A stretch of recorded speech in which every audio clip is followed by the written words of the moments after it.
আসসালামু আলাইকুম। Systematic math স্কুলের পক্ষ থেকে আপনাদের সবাইকে স্বাগতম। আমি মোহাম্মদ তরিকুল ইসলাম। আজকের ভিডিওতে যে বিষয়টি আলোচনা করব সেটি হলো সেরা অঙ্কের সেরা টেকনিক। কিভাবে খুব সহজে বিভিন্ন প্রতিযোগিতামূলক পরীক্ষাতে এই ধরনের অঙ্ক মাত্র কয়েক সেকেন্ডে করা যায় সেই বিষয়টি চলুন দেখি। একটি টেবিল 10% ক্ষতিতে বিক্রয় করা হলো। বিক্রয় মূল্য 60 টাকা বেশি হলে 5% লাভ হতো। ক্রয় মূল্য কত? ক্রয় মূল্য কত? সেক্ষেত্রে যেভাবে সমাধান করব, যত টাকা বেশি বিক্রয় করলে লাভ হতো সেই টাকার পরিমাণটিকে আমরা লবে দিব। এরপর আমরা হরে দিব হলো লাভের যে পার্সেন্ট ছিল সেই পার্সেন্টটি, অর্থাৎ 5। তার থেকে আমরা বিয়োগ করব হলো ক্ষতির পার্সেন্ট, অর্থাৎ ক্ষতি ছিল 10%। যেহেতু ক্ষতি ছিল তাহলে ক্ষতির পূর্বে বিয়োগ দিয়ে দিতে হবে 10। গুণ দিব আমরা 100 দ্বারা, তাহলে লবে থাকে 60 বাই 5, বিয়োগে বিয়োগে আসে যোগ 10, গুণ হলো 100।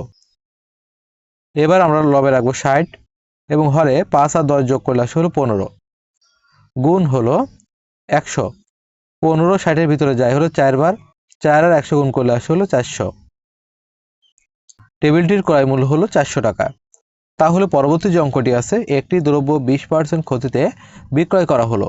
বিক্রয় মূল্য 60 টাকা বেশি হলে 10% লাভ হতো। ক্রয় মূল্য কত? আশা করি উত্তরটি আপনারা কমেন্ট বক্সে দিবেন। ধন্যবাদ বন্ধুরা ভিডিওটি দেখার জন্য। যদি ভিডিওটি ভালো লাগে লাইক কমেন্ট শেয়ার করবেন। আর যারা নতুন আছেন ভিডিওটি দেখছেন, অঙ্কের এমন আরও অনেক টেকনিক শিখতে বা জানতে আমার আইডিটি ফলোতে রাখবেন। আর যারা আমার ইউটিউব চ্যানেল থেকে ভিডিওটি দেখছেন তারা আমার ইউটিউব চ্যানেলটিকে সাবস্ক্রাইব করবেন।